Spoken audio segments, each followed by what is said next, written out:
Hello, this is Steven Allen. Yes, we're back with yet another Batman 66 episode review. Today, we'll be reviewing the episode The Surf's Up, Joker's Under. So without any further ado, let's pop into the review. We'll begin our episode at Gotham Point, essentially Gotham City's beach, where Barbara Gordon is there with a friend Skip Parker, who is a surfing champion and is preparing for a surfing competition within Gotham City.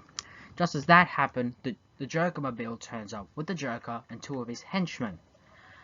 And he then uses a hot dog, which is actually a hot dog radio, to contact his current female assistant about the whereabouts of a surfer named Hot Dog Harrigan, who essentially owns the hangout, the Hang 5, where all the surfers and everyone on the beach essentially hangs out.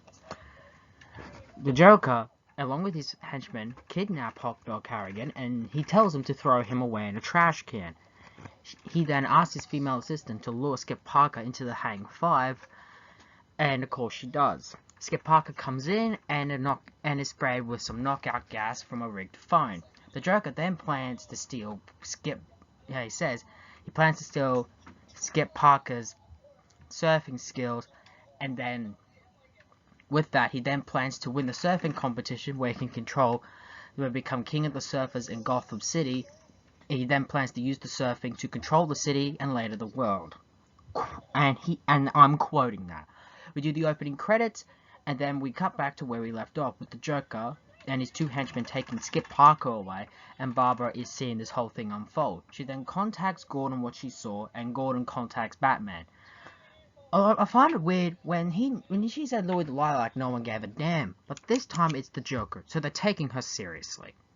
With that, Batman agrees to...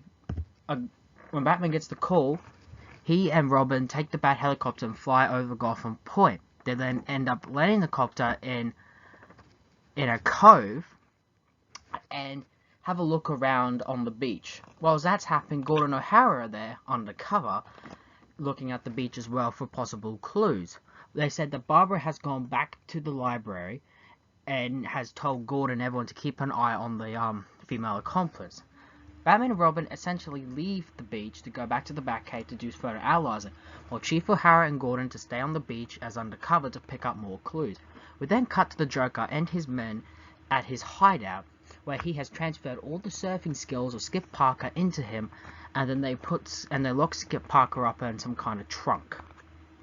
But as a result, he then plans to use the surfing skills to win the local surfing competition. We then cut back to Batman and Robin back in the Batcave and manage to use the Bat computer to track down the Joker's possible hideout. They then head their way there. The Joker's female accomplice, however, has suspected of that the two beach bums, as she says, are actually policemen, and runs back to the hideout to tell Joker. Just as she did, she's noticed Batman and Robin there. The Joker is not surprised that Batman and Robin would have found him, so he and his men quickly get some, sea urchin sticks to throw at Batman and Robin as soon as they crash through the window. And just as he predicted, Batman and Robin arrive. They crash through the window and they throw these spikes at their chest, resulting in them being knocked out. The Joker and his female henchmen plan to go back to Gotham Point to continue in their plot in the surfing competition, whilst his henchmen turn Batman and Robin into human surfboards. We then cut to black. We then return with Batman and Robin, what looks like been turned into surfboards. However, these surfboards begin to smoke and the surfboards explode. It turns out that Batman had a device on his utility belt that helped save him and Robin from being turned completely into surfboards, and also got rid of the spy urchin things along with the venom. The henchmen quickly decide to make their escape. Batman and Robin then search the hideout looking for Skip Parker, where they find him. They then ask if he's okay, and he explained the whole thing of him being, with the whole transferometer above his surfing skills into Joker. He then decides to head to Gotham Point to catch up with Barbara. Batman realizes the only way to stop Joker is to match up with him, and by that means, he asks Robin to go back to Wayne Manor, turn into Dick Grayson, bring his surfing board and car back to Gotham Point. where he plans to have with Joker a showdown. We have the scene of them going to Gotham Point, where they all meet in the Hang Five. Joker is shocked to see Batman alive, and it turns out that Batman has entered into the Gotham surfing competition, thanks to Dick, who is a part of the association, and says he could speak for Bruce Wayne. Because of that, because of the Joker's boasting, pretty much every other surfer has, well, dropped out of the competition. So someone has to participate or there won't be any. As a result, we get, in other words, the showdown between Batman and the Joker isn't a fist fight, but a surfing competition. Barbara has also arrived to see the preceding events. Just as the whole thing is happening, Joker and Batman plan to surf. They then end up running in the water and the surfing competition begins. And it is funny as hell. As you clearly know, these guys ain't really surfing. It's just a back projection. And Cesar Romero is funny as hell in that moment, along with Adam West. Jeez, they for some reason they're making this seem serious, and that just makes it all the more funnier. The surfing competition ends, and it turns out Joker has only won 1 point out of being a colorful surfer. Batman got the rest, including 50 for avoiding dangerous hazards. He managed to avoid it by using the shark spray. It turns out the reason why Joker never won because of his moves and techniques, because they weren't his, they were all Skip Parker's. So essentially him trying to win backfired on him. But we ain't done with the episode yet. Just as that's happening, a trash can, which has been going throughout the episode that's keep banging, gets Gordon and O'Hara's attention. They open it up and find Hot Dog Harrigan. Joker, realizing that the jig is up and trying to pass everything off as a joke, with Skip Parker and Hot Dog Harrigan not finding any amusement, the Joker, his henchmen, and female accomplice quickly run into the Hang Five, with Batman following him. Dick runs into the dressing room to dress into Robin, and Barbara does the same to dress into Batgirl. And I like how, as soon as they get dressed, the two meet each other up, already dressed, and look at each other to how they turned up.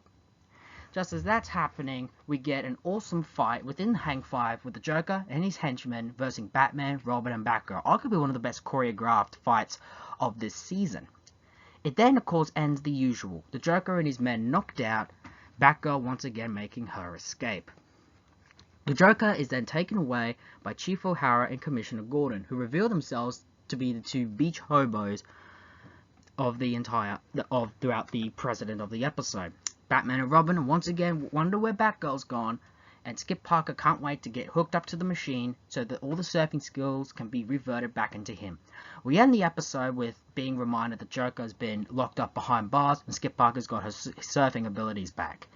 And the Batman and Robin are getting a much-deserved rest, as essentially they are giving a kind of week off. And they run off. But however, we end the episode for next week's villains, and this time it will be different. Not only will we will be seeing new villains, but this time Batman and Robin will be going to Londinium, essentially this version show of London, to tangle with a newest adversary. So cheerio for that one. Okay, so much to talk about this episode. Chief O'Hara and Gordon dressed up, as beach bums, whatever you call it, is absolutely fun as hell, and I'm laughing all the way to the credits. It's just hilarious. Also, Batman in that surfing thing is cracking me up. I don't know how the hell Adam West managed to keep that with the straight face. We don't get much of Alfred in this episode, but that kind of makes sense. And I kind of feel that this episode was an excuse just to have Yvonne Craig in a bathing suit. And everyone is making this silly scenario work, and I can't help but laugh as we go through it. But of course, we can't keep going without talking about the villain. Cesar Romero as the Joker. Oh my god. This caper is just silly, goofy, and absolutely stupid, but Joker's going all the way through with it. Again, Joker always had the most craziest and silliest plots. This is definitely something that is silly, and definitely the modern Joker, a caper he would not do. But for the Silver Age Goofy, it does. He would definitely do this type of caper. And the idea is he planned to take over Gotham's surfing circle to rule Gotham. And essentially the whole episode was him trying to win the surfing competition. And the fun fact is, he gets defeated before the bat fight started because his surfing techniques were copied. They were not original. The only surfing point he won was because he was the colourful surfer. Anyway, it was funny as hell. Good news is Cesar Romero will be back for a few more episodes this season. This is not the last time we'll see him. Also, for next week's episode, we'll be introduced to new members in this show's Rogues Gallery. Lord Marmaduke Fogg and his sister, Lady Penelope Peasoup. Can't wait for those ones. Serves Up, Joker's Under. For me, is a so bad it's good episode. For me, this was the charm of Season 3. It was poking fun at the Surfing Society, and even though it is heavily short, the budget, you can clearly tell in the sets in regards to the inside the Hang 5 and Joker's hideout are pretty obvious. I like how we got to spend a bit more of the episode pretty much on the beach. It's a unique setting for this show, to say the least. Again, I feel that this episode was clearly an excuse to have Yvonne Craig in a bathing suit, but for me, I feel this episode kind of stands up on its own. This episode is regarded not just one of the best of Season 3, and that is saying something, but it's even loved by the fan base. It's considered one of the best episodes of the series. I agree it's one of the best. My personal best? Well, we'll see what we think about that when we reach my top 10, probably at the end of the actual episode reviews of the series. There we have it. Surf's Up, Joker's Under. Join us next time with Batman, Robin, and Batgirl going up against Lord Marmaduke Fogg and his sister Lady Penelope Peasoup in their three-parter. That's right. Join us next time where we return to yet another three-parter. So until then, tune into the same Steven hour, the same Steven channel, ladies and gentlemen. So long for now.